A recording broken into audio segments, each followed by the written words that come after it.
Another Wednesday's come and gone, and I've got some comics. Let's talk about them.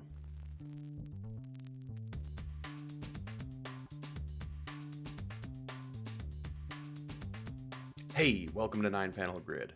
This week, we've seen death defying heroics, prehistoric antics, and the triumphant return of sad dad energy.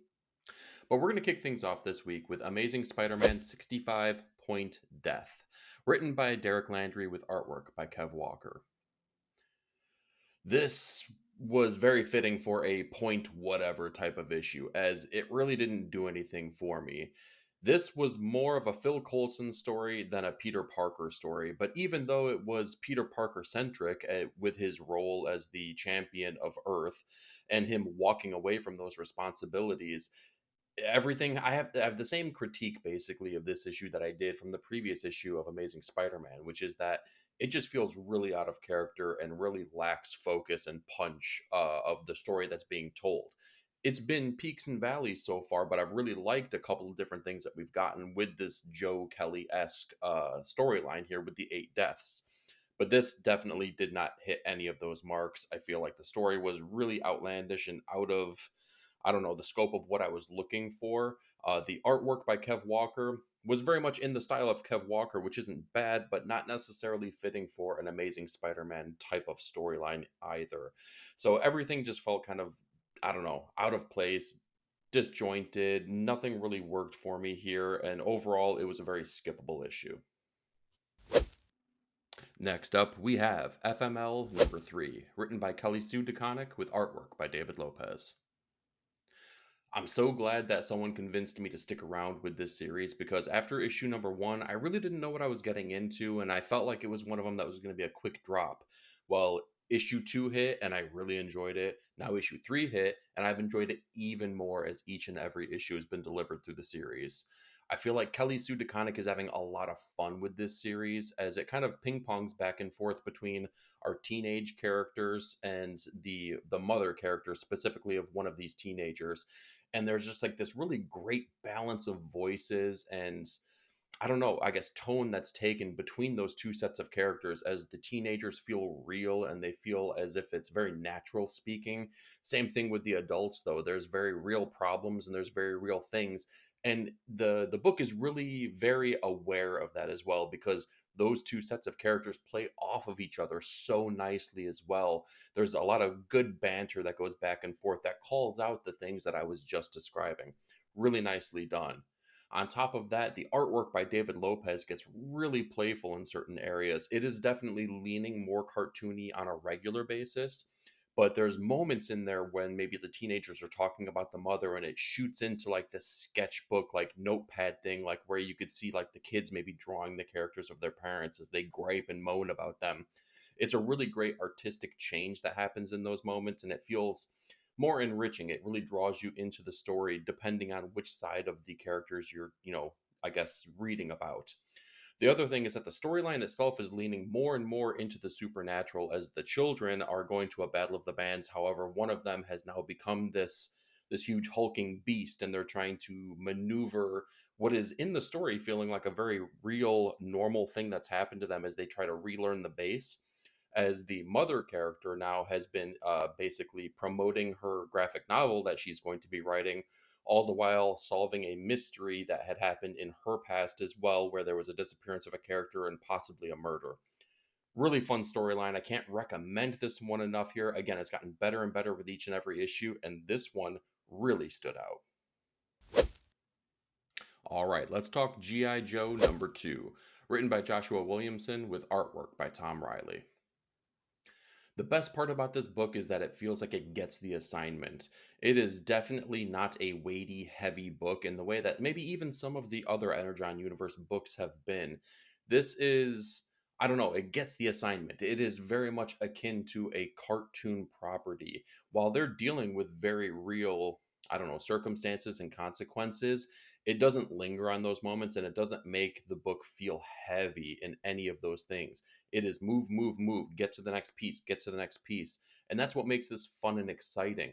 It's silly, but it's like silly in a good way. Again, it gets the assignment. Tom Riley's artwork here, again, is fantastic. I feel like it's the best suited to fit the property that we're dealing with. And Joshua Williamson, again, with his narration and his writing, he's taking the time to make sure that the characters do feel the circumstances and consequences of, what's happening right now with the rise of Cobra and them losing one of their own in the ranks. But it also, again, it knows that it's dealing with a cartoon property, characters with laser guns, and it's having fun with that, and it's making sure to move the story forward and get to the next action piece, because that's what we're here for, and that's what we want. So overall, GI Joe, I'm having a lot of fun with it. It's not going to change your life, it's not going to do anything crazy, but it's doing just enough crazy to make it entertaining. With our next book, let's talk Green Lantern Fractured Spectrum #1, written by Jeremy Adams with artwork by Ken Marion. This was billed as a jumping on point for the Green Lantern book, and Green Lantern was really my very first DC character that I loved back in the 90s. In fact, it was probably one of the only ones that I followed through on a pretty regular basis as the mantle was being handed off from Hal to Kyle. So I kind of have an affinity for that character, but I've been looking for the right onboarding process, I guess, for the book. So I jumped in here. And it was a good story. It revolves around the Lantern Corps. They've been kind of, reignited. They've been brought back together. They have a new energy source.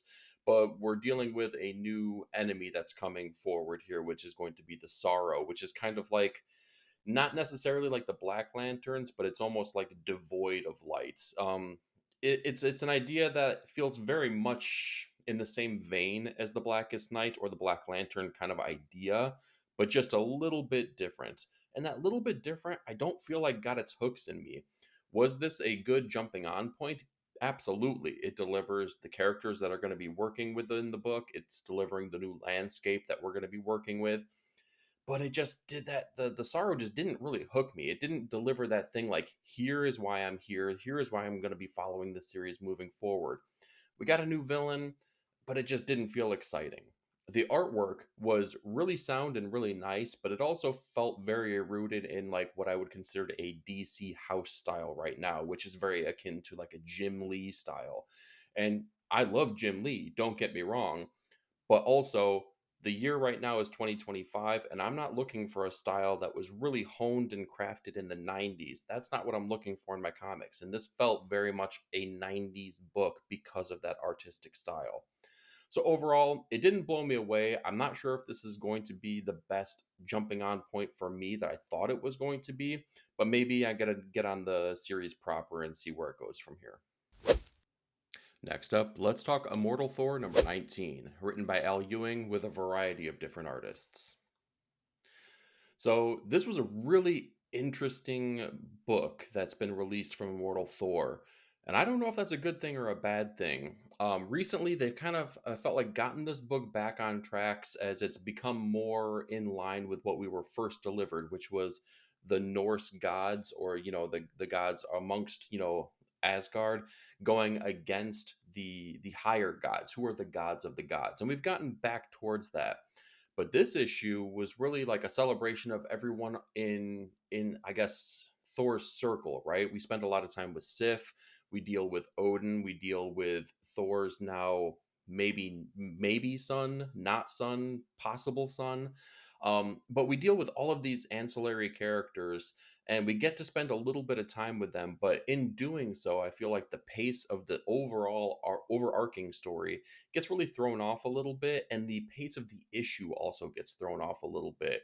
It feels like this is all set up. It's just like little pieces of things that maybe will pay off on this in the future, maybe will pay off on this in the future. But is it going to really be explored? I don't know. So it's like this is almost like setting up a promise that it feels like might not get delivered. And that was the whole premise of the story. I do like the artistic changes that happen in the book, though. There's a bit like we get Jan Bazaldua doing some of her work on here, but we also get sprinkled in as the character changes happen.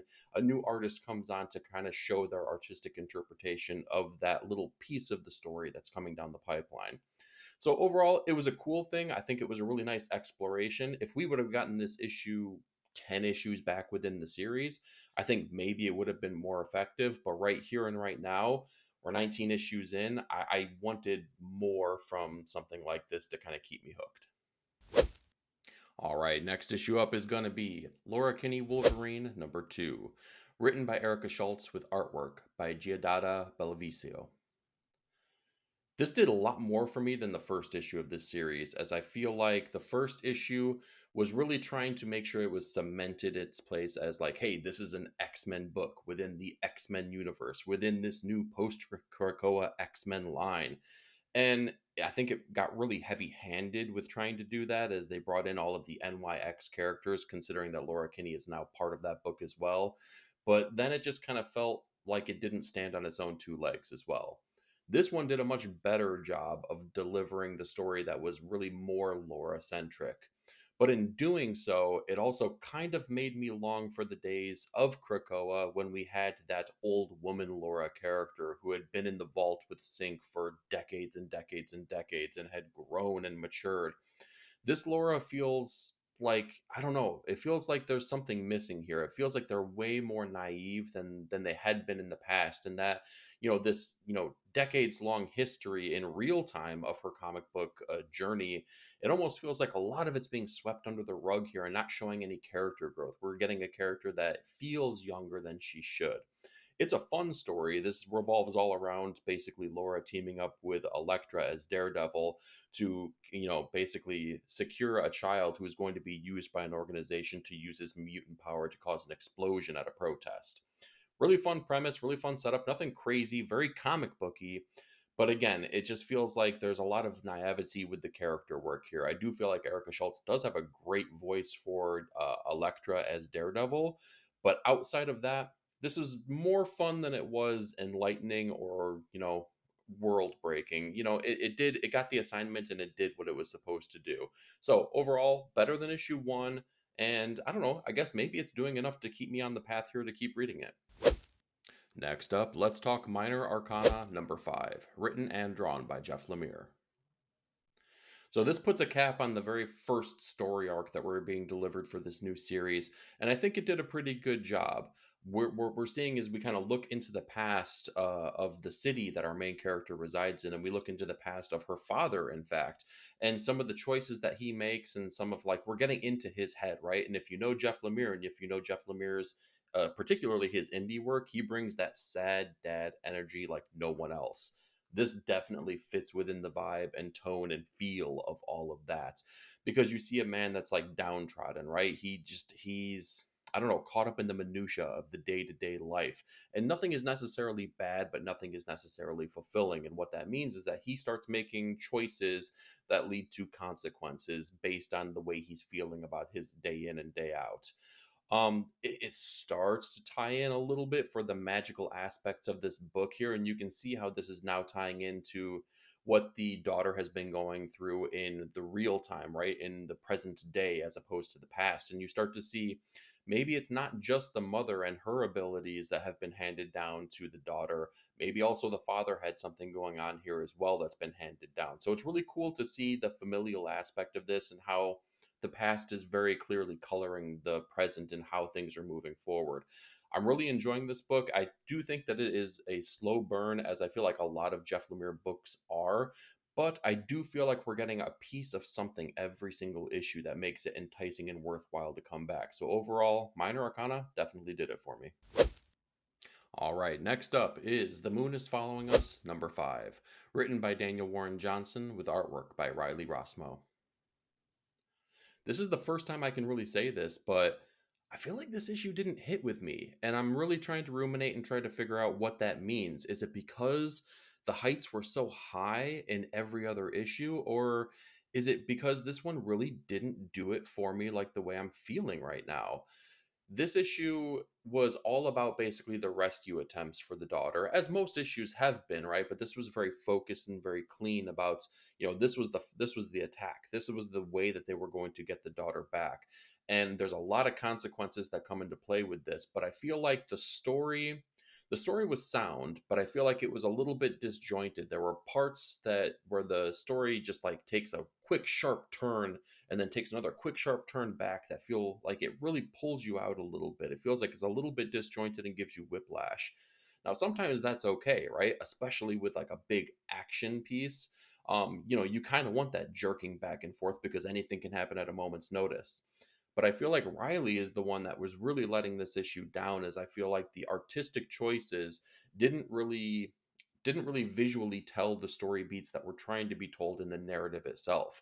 There were some that really just fell flat, and there were some that just like it lacked the energy of the actual story that was being delivered. The big points of this story, the things that work the best, is the emotional heartbeat of the book itself, right? And it's the characters that live within the memory and the imagination of the daughter character. They are the parts that work so well here, and they're so heartfelt and so real. You could totally understand how a child will feel so emotionally connected to these people, and how that connection works vice versa. That's the best part about this story. Overall, again, this is probably the weakest issue to me personally of this series here, which isn't to say it's bad. It's to say that the book, again, I feel like it hits so many high marks that when you get a low mark, ooh, it just doesn't quite feel right. Next up, we have Nightwing number 122, written by Dan Waters with artwork by Dexter Soy. Dan Waters is doing something really interesting, I feel like, in this book. Whereas a lot of times when you deal with the character of Dick Grayson, you get the inherent comparison to Bruce Wayne. It's his adopted father. It's his, it's his mentor, both as a man, but also as a superhero as well. So you always get kind of the struggle behind, Dick Grayson wants to be his own man, and he wants to kind of live outside of the shadow of Bruce. But what I feel like is happening here, and what Dan Waters is doing in a really nice way, is it's showing how they are alike rather than how they are different. And it's really going to show the changes that's happening with Dick Grayson, and how his approach really needs to kind of reflect those changes, as well as you can see, like, he's being called out with throwing money at problems, the money that he inherited from the Alfred Pennyworth Foundation. I really like that they're really toying with that, and they're showing like, hey, maybe you're more like Bruce than you even imagine. The other part of this story, which is done so in flashback, really kind of spells that out even further, as well as we get to see the early days of Batman and Robin when Dick Grayson was the Robin character. And I think this is where Dexter Soy really shines. I feel like his artwork I've been critical of, and I'll continue to be, because it's still not hitting the right notes for me when we're talking about the present day. But I got to give credit where credit's due. His artwork, when we're dealing with the carnival and the high trapeze scenes, when we're dealing with the past characters of Batman and Robin as they fight these carnival criminals, was done really well. I really enjoyed that part of the story here. And maybe part of it was because it had like a very dreamy, very ethereal look to the color work of it. Whereas the present day, everything is colored in a different manner, and it just, I feel like, doesn't really complement the artwork that Soy is doing here. So overall, I'm having an okay time with Nightwing. It's not going to be my top tier book by any means, but I feel like the writing is so much better than the artwork that's being delivered. Next up, we have Rogue the Savage Land number 1, written by Tim Seeley with artwork by Zolima Lavina. This was okay. I had more fun than I expected to have with it. However, there were good aspects and bad aspects of it. I'm going to start with the artwork here. I feel like the artwork was really nice. I really like what was being done in the pages of this book here, with one minor critique. Every splash page that we get is really rendered gorgeously, and I feel like there's nothing missing. The waterfalls are all in the background. You see the lush greenery that's all around the Savage Land. You see dinosaurs. Everything is fantastic. But that's a splash page, and we all know that splash pages don't tell the actual story of a comic book. It's all about the panel work, it's all about the pacing.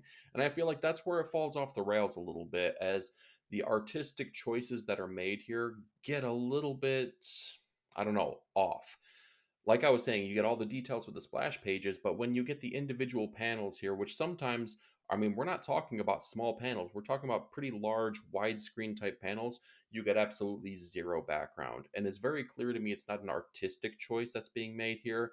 It seems like it's something that came by way of like a time constraint. And that's not fair. And I don't like seeing that. Like, I want to see a fully delivered issue that puts everything right on the page here. If you're going to leave something off, make sure that it's something that is going to be for the, for the story itself, and for the visual aspect, for that where you want the reader's eyes to go.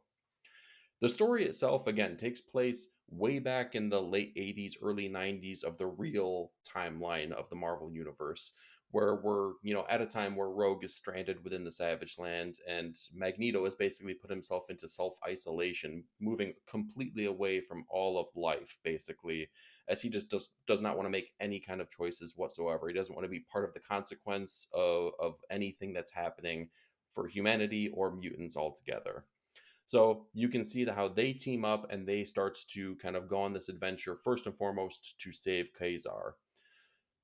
The storyline itself is good, but it feels very much of its time. And when we're dealing with a story that takes place, again, late 80s, early 90s within the real time, shorter period within the Marvel Universe time frame, but still, it's definitely something in the past regardless. It feels like the voice of this story is from the right here and right now.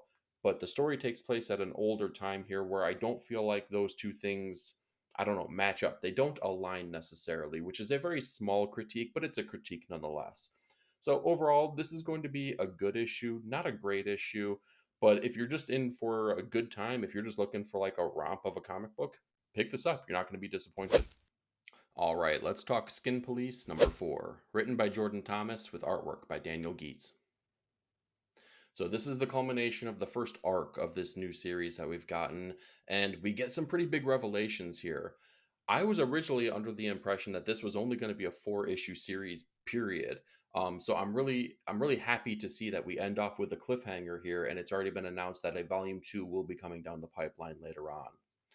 The story revolves around basically two factions. One is this police type force who a specific duty is to go after these clones of people, and cloning has been outlawed in this future. The other faction are the clones, and the reason that they are that they're basically being pursued by these police officer types is that at a certain time frame, a subset of these clones, because they're being done so on the black market, well, they don't work out necessarily the way that they're supposed to, and they can go on violent, basically rage-filled murder sprees, right? Something clicks in their brain, and they have to go through this change. So every single one of them is hunted down by the police. Well, we get some big revelations in this series as basically our main character from the police force and our main character from the actual clones, called dupes in this storyline. They come head to head, and we get some big things that are going to be played with here in the future volume of this storyline. You can see how there's basically both sides are holding secrets back from one another, and both sides are going to have to meet somewhere in the middle, and if they don't, that meeting in the middle might be a clashing of heads.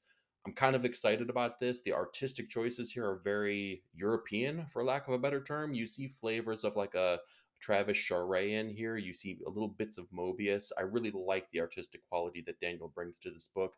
It's made it an absolute pleasure for each and every page turn. And I feel like Jordan has also kept the pace of this book up as each individual issue has delivered a hook to kind of bring you back into the series. And again, with the cliffhanger that were delivered in the ending of this issue, makes it all the more worthwhile and makes it like, I don't know, it makes me really excited for when the time comes that we do get volume 2. So overall, Skin Police been a fantastic journey for these last 4 issues, and this one really puts a nice cherry on top. Next up, let's talk Storm number 4, written by Mirawa Ayodele with artwork by Lucas Wernick. I had such a good time with this issue. It was so surprisingly good. This is like one of those like early contenders when I'm already thinking about like the best single issue experience so far early on in 2025. This is like one of those issues for me. I feel like Ayodele crafts such a fantastic storyline within this as we're dealing with ramifications of the present and how that ties into things in the past and how this is going to craft the narrative going forward as Storm makes certain choices moving down the pipeline. This is all about the consequences of her getting the diagnosis where she had 6 days to live, and Brother Voodoo was able to assist her and make sure that she was able to live through those things. However, in doing so, she temporarily is losing the ability of her mutant powers. Upon that happening, she's basically been in Latveria with Doctor Doom, and they get to share a meal, and they get to share words back and forth as Storm is an ambassador of the United States as a representative of all of mutants, whereas Doctor Doom is now Sorcerer Supreme, and obviously, the person who oversees Latveria, and at this point now he basically wants to be the overseer of the world itself with his new powers. There's a really great back and forth between these characters. The dialogue is really sharp, it's really snappy. We get this extraordinarily special moment, though, as we get a flashback to Storm's past with her father as they're showing this meal that they share and having a conversation about their mother and or I'm sorry, about Storm's mother, who is not there at that time. And the way that's played with is so beautiful. It makes the story so much more enriching. It really makes you care so deeply for the character of Storm, whether you have a history with her or not. It is something that really hits the best beats in a single issue of a comic book. I say all this about the narrative, and I haven't even talked about the actual artwork itself by Lucas Wernick. This is absolutely the best drawn issue of this series so far. It is stunning to look at. And some of the images, of course, are just gorgeous when you're dealing with the character of Storm herself, but everything is lush. Everything is fantastic. And when he gets to really play with those things, right? When it's like dealing with like being in the castle of Doom himself, everything is just fully rendered so beautifully. The characters work, the settings work, everything is just done in pitch perfect fashion. I loved every single aspect of this issue. It was just, man, so close to perfection. And honestly, I don't know what you could do better, except for the fact that there were other issues that hit those higher marks for me. So overall, Storm just totally blew me away. And with our next issue, let's talk Ultimate Wolverine #1, written by Chris Condon with artwork by Alessandro Capuccio. Man, this was a roller coaster of an issue. This was like nonstop, strap in, you are in for a ride, and it is not going to let go of you.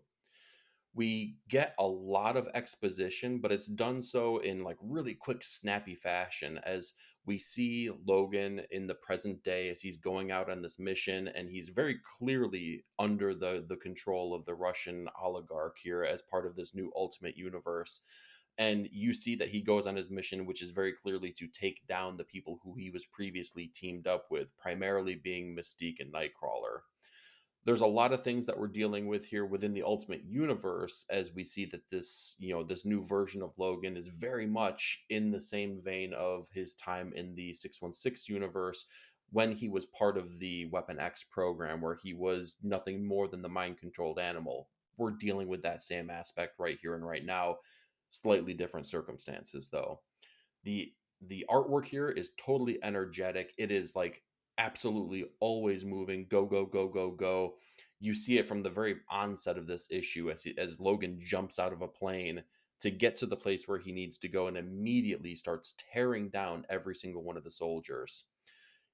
All the while through this issue, though, we get little flashback bits of how we came to be within this, where Logan came from, what he was doing previously, how they decided to manipulate and control him, and maybe some of the pieces in the background that haven't been delivered quite yet.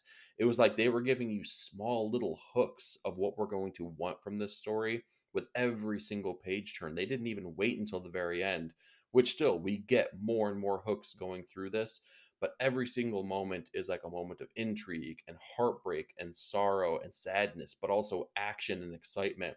It was a really well crafted storyline. It was definitely enough to get you excited for a Wolverine book if you already weren't excited about this. And I think that this really starts doing something with the idea of mutants in the Ultimate Universe that we haven't really explored quite yet. So overall, I think that this did a lot of heavy lifting, not only for the series of Wolverine, but also for the Ultimate Universe all encompassing. And with our runner up book of the week, let's talk Batman and Robin Year 1, #4, written by Mark Waid with artwork by Chris Samney. There's so much right about this book. It is like watching like it's like reading the visual version of like one of the most well-crafted episodes of like one of the best TV shows in life, right? It's like watching a great episode of Breaking Bad.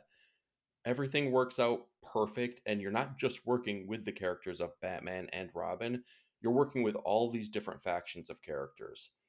The story opens up basically with it's picking up off of the end of issue #3, where Batman is now underwater, he's trapped, and you're stuck with now Robin having to assist him and help him. And the sparseness of the dialogue as they're both underwater really just rings true. It makes it so claustrophobic and so I don't know, like so heavy, right? You feel the consequence of what's going to be happening here. On top of that, the colors by Mateus Lopez just make this book sing so much. Everything about this, the visual storytelling is truly a masterclass within this book. Everything is working in conjunction with one another. Mark Waid is crafting, the paneling of this storyline with Chris Samney. Chris Samney is delivering on the artwork aspect, and then the color work just really make those things pop and shine, or really make them dim and dark where they need to be. It's just a special book, right? But again, not only are we dealing with Batman and Robin here, we're also dealing with this new crime faction, the Grimaldi family. And you see just how dastardly they can be, as even the inner machinations of the family themselves. You start to see how that all works, as like kind of like the son character of the crime family is really putting his father on notice to say, hey, I run the show now. I'm going to be the one that's making these big moves in Gotham. Everyone's going to take notice, and you better understand that it's me making these choices. You're no longer running the ship. It was awesome. It was just such a well crafted issue here that really sets the stage and puts the stakes right there out in front. If this is a 12-issue maxi series and we're a quarter of the way through, this puts everyone on notice of just how crazy this series can be moving down the pipeline. So, as far as issues go, this one has been my favorite so far, and it really set a high mark for issues this week. And with my top comic of the week, let's talk The New Gods #2, written by Ram V with artwork by Evan Cagle. This did the same thing that was so great about issue #1, which is making big, crazy, Jack Kirby-esque ideas achievable and attainable and understandable. This story is delivering on those high ideas, but it's kind of like, I don't know, it's doing such a great job of balancing those big ideas with the moments of levity. The big ideas are the fact that Apocalypse no longer has a ruler, no longer has Darkseid. So you're kind of seeing what that means for the landscape of that area. You're seeing what impact that has on characters like the High Fathers. Now there's this imbalance within the universe, whereas the light is definitely outshining the dark, right? There is no balance there. And what that means is that a new god is going to be delivered, is going to be brought forward. And High Father is basically being driven mad by what this could potentially mean, which means he sent Orion off to find this child and kill this child. Orion, being a child truly, that was bore of Apocalypse, but raised, with High Father, knows what this means. So he basically sets Mr. Miracle out to find this child and protect him, all the while knowing that he has no other, basically path but to follow the what High Father wants from him. Scott, Mr. Miracle, spending time with him is the breath of fresh air that you need from this, though, because again, you're dealing with big weighty ideas and notions. But when you get to hear his inner monologue, and when you get to hear his reasoning for doing the things he wants to do, and then when you get the back and forth between him and Big Barda and understanding how their family works, oh man, it's the beating heart of this issue, and you could tell it's probably going to be the beating heart of this book too. It's the great balance. It's the balance that this book needs, that basically the light and dark of this book do not have. So overall, this was a stunning issue. I had so much fun with it. Evan Cagle's artwork is just, he's doing things where he's definitely leaning into the visual storytelling of this book. You could definitely tell the focus is on the pacing, the focus is on where your eyes need to be. It's not about the bombast necessarily, it's about crafting the story that needs to be told. So overall, I loved this issue. It was fantastic, and it was absolutely worthy of top comic of the week. So that's what I've got for you this week, but I'm more curious, what did you read and what were your thoughts? Do me a favor, like, share, and subscribe, and be part of the panel. Leave me a comment down below. Thank you so much for watching. We'll talk to you next week.